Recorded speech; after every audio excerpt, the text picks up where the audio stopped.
KTO Radio présente À haute voix, la lecture intégrale des œuvres spirituelles majeures. Aujourd'hui, Augustin ou le Maître est là de Joseph Malègue.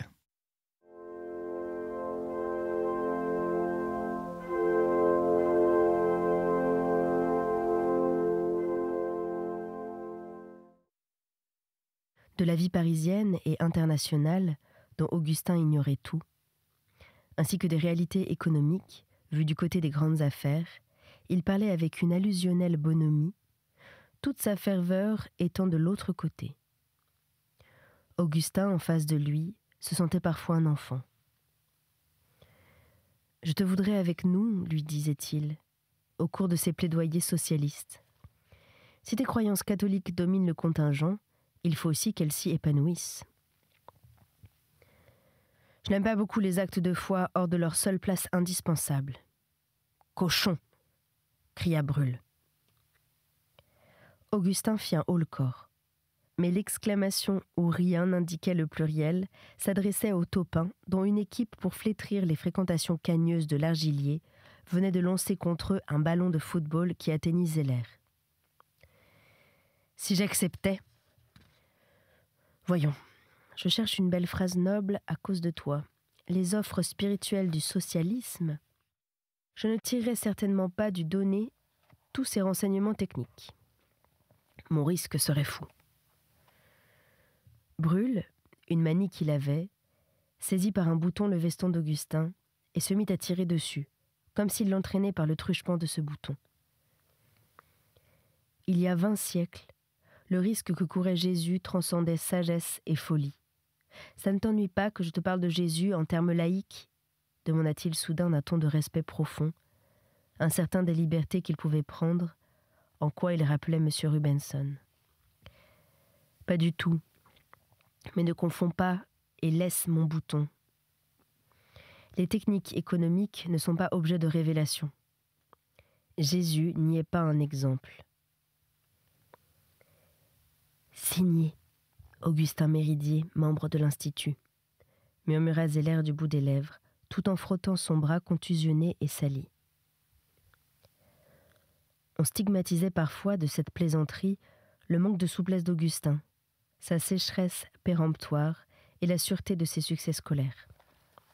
« C'est curieux, remarquait Brûle.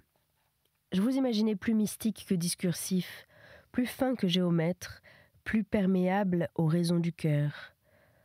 Oh, qu'ils sont embêtants. On vous l'enverra dans l'autre cour, cria l'Argilier, visé et atteint cette fois. Convertissez-vous l'un l'autre, chacun conquérant son ami, continua-t-il en ce curieux dialogue pendulaire. Mais le genre de reproche que lui adressait Brûle ne pouvait déplaire à Augustin. Il y discernait une garantie d'efficacité pour sa future apologétique. Et aussi un coup de sonde assez profond dans ce qui était sa véritable nature à lui, un certain goût du positif, une certaine parenté avec les gens des Planèzes. Un intellectuel n'échappe pas plus qu'un autre à sa race, mais il l'explore mieux. « Sais-tu que tu cites du Leibniz ?» fit-il à l'Argilier. Comme il donnait la référence, le ballon le heurta en plein dos. « Débarrasse-nous-en, Bernier !» fit Brûle en soufflant de mépris. Lancé dans le ciel d'un coup précis et tout-puissant, le ballon diminua sur les plans inclinés de l'air et commença, juste au-dessus d'un bâtiment de 4 étages, la seconde branche de sa parabole. Bernier s'était comme jeté à sa suite. Une fraction de seconde, le sol brun apparut, sous la ligne brisée de ses 2 jambes. « Ah, les Ross !» cria un gros taupin en se jetant sur eux. Mais une musculature d'un autre ordre le heurta comme une muraille. Des prises souveraines domptèrent ses poignets, brisèrent ses soubresauts. Le retournant d'où il venait d'une invitation irrésistible, « Fous le camp !» dit Bernier d'un ton suave. Vers le milieu de l'année, Brûle parut évoluer. Il rencontrait Augustin le dimanche dans l'une des salles du Louvre. Ils s'en retournaient ensemble à l'heure où l'on fermait le musée, un peu avant le soir. Remontant les quais avec son ami, Brûle admirait Notre-Dame et Saint-Séverin d'une admiration enfantine et ingénue, étonnante chez ce garçon qui connaissait tant d'autres églises et s'était promené à travers l'Europe. Il interrogeait, plein de bonne volonté, mais interprétant tout en symbole, avait besoin d'explications précises et de traits rigoureux. Il entrait avec Augustin, le regardait prendre de l'eau bénite, s'étonnait des lampes du tabernacle, s'arrêtait devant les ex-voto de la Vierge, lisait à voix basse leurs libellés. Les innombrables santés recouvrées, les grâces obtenues, les merci à ma mère, appuyés d'initiales et de dates, seule identification de ces gratitudes anonymes. Pendant qu'Augustin priait devant la chapelle de la Sainte Vierge, il attendait debout parmi les colonnes capricieuses de l'abside. Ce parfum d'encens bon marché, cette fumée de bougies pauvres, cette humble odeur de vieilles joncs et de fonds de bénitier qui peuplent les églises populaires, remuait obscurément son cœur. Une certaine émotion gênée sortait de ce grand corps et de son manque d'habitude. « Quelle magnifique poésie !» disait-il. « Tous les soucis matériels, la santé, le pain quotidien, et aussi le besoin d'art et de joie, toutes les solides nécessités humaines restent reconnaissables sous cette fleur divine. La font tenir debout, lui donne consistance et rigidité. Quelle profondeur !» Mais Augustin expliquait que ce n'était pas là le cœur de la vie religieuse. La pensée voyait clair et tranchait. Si tu veux, 2 vers expriment les différences. De ton côté, j'aime la majesté des souffrances humaines, mais de l'autre, qu'est-ce que tout cela qui n'est pas éternel ? Peut-être, faisait Brûle rêveur. Il se disait adieu sur le boulevard Saint-Michel. À travers une bruine couleur acajou et criblée de lumière, Brûle sautait dans l'un des tramways qui filent vers le Trocadéro. Augustin voyait s'enfuir sur l'Impériale, parmi les occupants des places à 3 sous, le col relevé et l'air frileux, le fils de la grande banque hollandaise, Brûle frère et Arvinson. Très loin encore du vrai concours, plein du double et profond charme du travail et de l'amitié, toute question politique et religieuse s'offrait ainsi à leur jeunesse. Le modernisme et les socialistes fabiens, l'évangélisme tolstoïen et la critique de Poincaré, la sociologie de Tarde ou de Sorel et l'individualisation des peines, tout se confondait dans la même carence de données, de faits et la même précision abstraite. Les sujets perdaient en leur discussion le relief et le poids des choses véritables, autour desquelles se concentrent les fins d'argent et de bien-être et tous les durs intérêts des hommes. Ils s'idéalisaient dans l'air léger de la raison pure, qu'aucune expérience n'épaissit. Les meilleurs n'ignoraient pas ce paradoxe. Ni Largillier, ni Augustin, ni Brûle ne s'y méprenaient. Mais précisément, cet irréel les enchantait. Dans notre enfance, disait Largillier, nous jouions à l'explorateur et au soldat. Nous continuons de jouer. La cour Grand A, la cour aux 3 préaux, surpeuplée, salie de boue, flagellée de pluie, où les groupes se gênaient et se bousculaient, leur était symbolique. Fermée à la rue, séparée de la vie pratique par de brutales murailles, largement ouvertes sur le zénith. Les 4 amis avaient spontanément choisi le préau de l'Est, le seul dont on put voir le Panthéon et les rondeurs de son dôme. Ils sentaient le vague besoin de quelques paliers intermédiaires entre le sol et l'infini. Très voisin des cuisines, l'odeur des mets y distinguait les jours. Un fumet de ragoût de bœuf aux carottes, spécial au mercredi, prit place parmi les plus chers souvenirs de leur jeunesse. Augustin y parlait de l'extrapolation de la contingence, cédant au curieux plaisir qu'apporte le langage mathématique au littéraire dont ce n'est pas le métier. Le voisinage de Largillier lui rendit le double service d'être informé et prudent. Suivant des idées qui n'ont maintenant rien de bien nouveau, loin que la conscience puisse provenir d'une complication du processus déterministe des choses, c'est elle, disait-il, qui se feraient un chemin à travers leur contingence. Mais pourquoi arrêter à la conscience empirique cette ascension de l'univers ? Comme une autre bourrade les jetait l'un contre l'autre, ils prenaient finalement le parti d'aller sous la pluie finissante, couper l'eau, leur abstraction sèche en choisissant la moins éclaboussante des flaques. « Quel degré supérieur vois-tu dans les faits ?» demandait Brûle. « Nulle vie de saint qui n'en déborde. On y touche l'absolu dans l'expérimental. Je pense à une agiologie. » Et il citait la vie de Sainte Thérèse, par les carmélites du diocèse de Paris, 2 volumes, 400 pages environ chacun, épuisés pour le moment. Sans qu'ils eussent besoin de changer de direction, les gros yeux bleus de Brûle se déprenaient de tout point immédiat, s'accommodaient pour l'infini.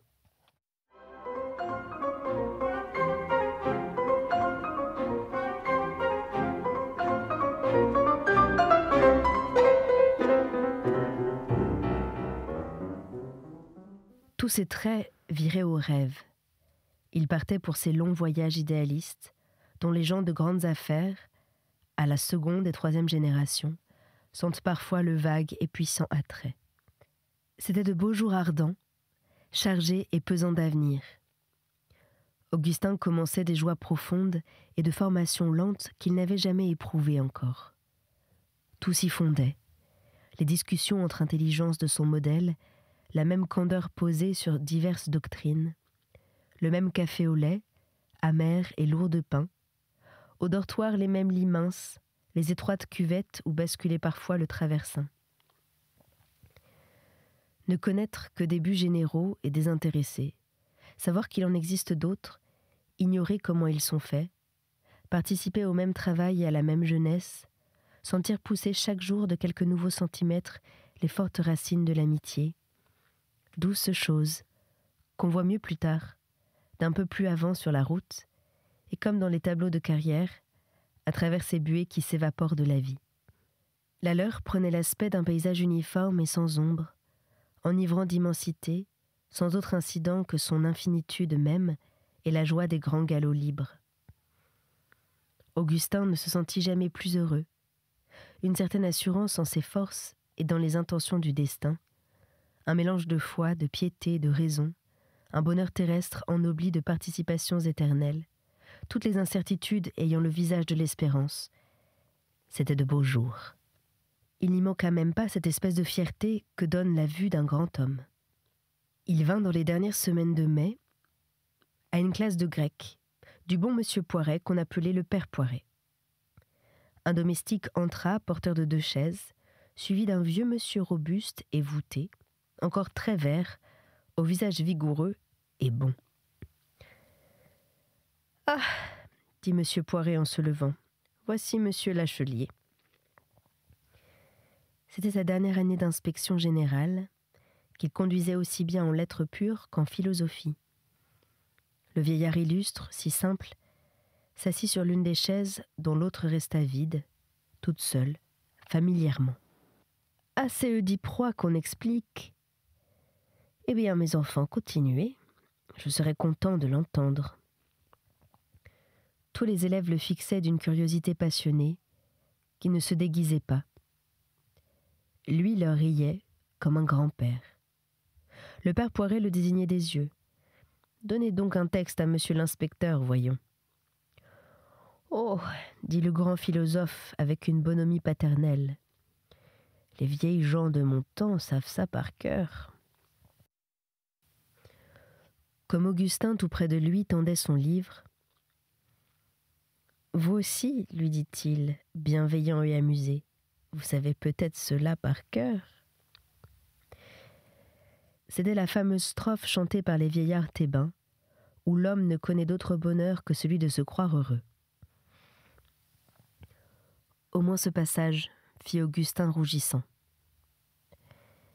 Bien qu'il n'eût jamais cessé de compter sur une préparation de 2 années, Augustin se présenta dès la première, parce que c'était la tradition. Le concours commençait en juin. On attendait, jusque vers la fin juillet, le résultat de l'admissibilité dans des conditions inhumaines, parmi d'affreux jours torrides et anxieux.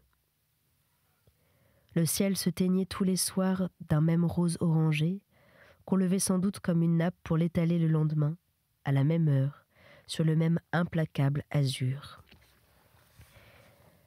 La cour Grand A avait changé d'aspect. Tous les éliminés partis, une vingtaine d'admissibles, sans veston ni gilet, recroquevillés dans ce qu'ils rencontraient d'ombre, se posaient des questions d'oral sur un programme d'histoire insensé, allant de Ménès, roi d'Égypte, à la guerre russo-japonaise. Tous de seconde ou de troisième année, ils montraient une résignation ou une insouciance affectée, brûlés l'une et l'autre dans la même fièvre triste qui était l'âme de ces lieux et de ces jours. Admissible comme eux, Augustin vit partir avec regret Bernier, Paulin Zeller, Brûle, qui avait échoué. Il décida de ne pas se préoccuper d'un succès final prématuré et continua des études de philosophie et d'histoire coupées de visites au Louvre. Il avait entrepris, sur les conseils de M. D., les ouvrages de Durkheim. Le suc s'en exprime vite. Une lecture soigneuse suffit, mais il faut la faire. Elle est assez longue. Elle durait chaque matin de 8h à midi. Après quoi, il était à l'école flamande, dans la liesse de Rubens. Il savourait un plantureux concert de joie, des détails éclatants de grasse vie perçant les conventions mythologiques, la pesée de lourds pieds roses sur des volutes de nuages. À l'oral d'histoire, les souvenirs non rafraîchis de sa quatrième démêlèrent mal les relations d'Othon III et de Crescentius. L'examinateur, un spécialiste du Moyen-Âge, le fixait de ses yeux doux, presque effleurés par les poils extrêmes d'une barbe immense. « Vous êtes de première année, monsieur Méridier. Tenez-vous beaucoup à entrer à l'école dès novembre prochain. Votre composition écrite est juste, précise, nourrie, équilibrée. Ce sont des qualités. » Il caressait d'une main baguée sa barbe douce et colossale. Un peu sèche, cependant, froide et ascétique. Épanouissez-vous, monsieur Méridier. Offrez-vous à la vie. Des silences séparaient ses conseils. À votre âge, voyons, la vie est belle. Il le fixait de ses yeux d'herbivore sauvage, silencieux amant de la vie, gardant derrière leur douceur maints souvenirs secrets de sa beauté. Il cessa de caresser sa barbe et lui sourit. Le candidat comprit qu'il ne passerait pas. Augustin n'eut pas à regretter ce retard. La classe de seconde année, la Grande Cagne, se fit essentiellement pour lui et quelques autres, parmi lesquels de nouveaux venus de lycées concurrents. Christiani, Brûle, Paulin Zeller réapparurent. Mais on ne revit pas Bernier. L'Argilier, tête de liste aux deux écoles à la fois, normale, sciences et polytechnique, ne devait revenir que comme visiteur sur la cour Grand A, où il avait avec eux tant de fois tourné. Paulin Zeller était externe désormais. Le groupe d'état-là se reconstitua tardivement et mal. Il recevait un coup rude. L'abbé Herzog, très malade, avait quitté sa fonction et se soignait on ne savait où. Augustin fut atterré. Il se reprocha de n'avoir pas tiré du vieil aumônier tout ce qu'il aurait pu. Qu'était-ce que 11 leçons? Juste de quoi s'assurer par les certitudes d'un autre. Il revoyait la maigre figure sereine, les yeux bleus pénétrants, calmes et déjà éternels.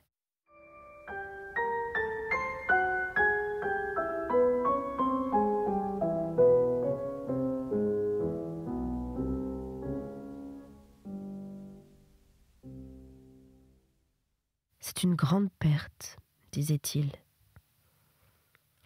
Très grande pour moi, fit assez énigmatiquement Zeller. J'aurais dû... Il n'acheva pas ce qu'il aurait dû. Le souvenir des douces conférences revenait avec leur parfum des premiers temps du Christ. Augustin s'était un jour excusé de ne pas pouvoir assister à l'une d'elles. il se rappelait avec amertume que ça avait été la dernière. « Ihou, ihou, caca !» hurlait Christiani. « Je compatis, je mène un traîne, je condole au deuil Tala. »« Qu'est-ce que tu dis ?» demanda durement Augustin. Ce qui étonna Christiani, habitué à la manière bon enfant dont on prenait d'habitude ses plaisanteries. Il crut de son honneur de les continuer. Il regardait Augustin de bas en haut, à cause de sa taille ridiculement petite, supplémentée par de hauts talons. La colombe savante est bien mâle, je porterai sur sa tombe une mesure de grain pur, dès que mes vénérables parents m'auront donné 3 drachmes. Ils le feront certainement, siffla Augustin, quand tu seras plus grand et mieux élevé. Le nouvel aumônier parut après 2 mois. Il commença un cours qui n'intéressa personne sur l'encyclique de Léon XIII et les solutions économiques chrétiennes. Il était jeune, mal portant. Il avait l'air d'un soldat blond, blessé. L'archevêché lui donnait cette aumônerie pendant sa période de convalescence. Les études d'ancienne histoire religieuse ne reprirent pas. Elles n'étaient que retardées, pensait Augustin. Il faudrait bien un jour ou l'autre s'y donner à fond, quand les tâches scolaires seraient terminées, et en particulier celles du concours. Il pointa enfin à l'horizon, après 8 nouveaux mois d'un travail régulier. Un second joint naquit à l'encoche voulue sur la roue du temps. Augustin, souhaitant quelques heures de repos, descendit un jeudi par la rue Soufflot brunie d'arrosage, odorante de bitume. Tout ce district appartenait aux étudiants en droit. Cette appropriation se marquait aux étalages. Des cours lithographiés de Pandecte et de droit administratif reposaient sur de mornes volumes juridiques d'occasion, marqués de diverses macules de pluie et de sénilité. De vieux jeunes gens les feuilletaient en passant. Augustin traversa comme à un gué l'intervalle entre le bassin du Luxembourg et les cafés des 2 angles. En proie au dépavage chronique et au déplacement de rails, la rue imposait des sauts d'obstacles aux passants. Le Luxembourg offrait ses plafonnantes verdures.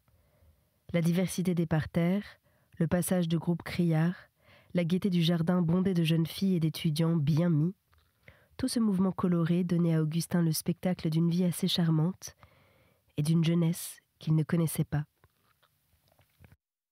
Des allusions au café du quartier traversaient l'air. Les courses de Longchamp et d'Auteuil, des préoccupations d'examen, des noms de camarades, remués ensemble, mêlés de grands rires, pleins d'insoucis et de banalités. Des retours ultérieurs en province se pressentaient. Le souvenir de joie crue et forte s'atténuerait lentement dans des études de notaire, ou d'avoué, ou des cabinets de médecins. La vie professionnelle laissait déjà passer, par l'entrebâillement de ses fenêtres, de gros espoirs de politique, de beaux mariages et d'argent.